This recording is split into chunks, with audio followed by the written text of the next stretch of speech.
Por último, como hemos visto, las aplicaciones modernas, las aplicaciones RIA, las aplicaciones de cliente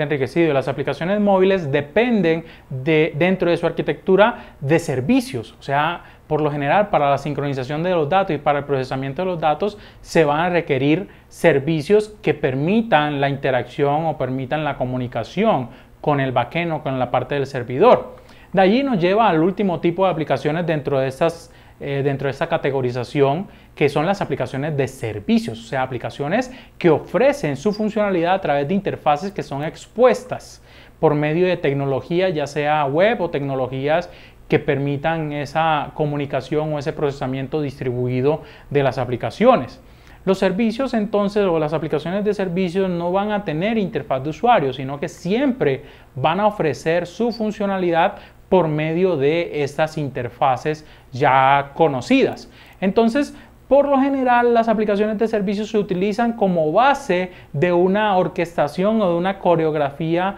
de uso de servicio, de coreografía u orquestación de procesos en las cuales estas aplicaciones cliente, ya sean móviles, ya sean RIA o ya sean de escritorio, van a utilizar los servicios para poder hacer su procesamiento. El beneficio de tener servicios es poder modularizar nuestra aplicación y garantizar el reuso. Ya no tengo que construir componentes para cada una de las aplicaciones o incluir estos componentes en cada una de las aplicaciones, sino que tengo una base tecnológica de servicios que pueden ser reutilizados, que pueden ser consumidos de diferentes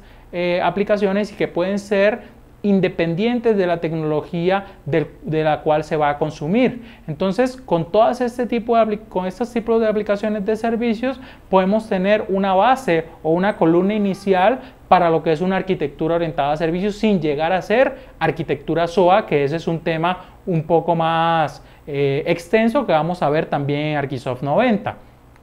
Todos estos 5 tipos de aplicaciones son los que actualmente se están utilizando en los entornos organizacionales, donde podemos aplicar o debemos como arquitecto tomar las decisiones correctas para poder utilizar cada uno de esos tipos de aplicaciones. Dentro del contexto de tener una visión de arquitectura, la primera decisión es seleccionar este tipo de aplicaciones y este tipo de aplicaciones nos da un marco para la siguiente decisión, que es escoger el patrón general de la aplicación. Como vimos, los 5 tipos de aplicaciones siempre se basan en una arquitectura por capas, pero no es el único patrón arquitectónico al cual debemos llegar o el cual debemos escoger para desarrollar nuestros sistemas, sino que hay un conjunto de patrones, un conjunto de decisiones que se pueden tomar para poder construir o para poder darle una estructura mucho más robusta a nuestra aplicación.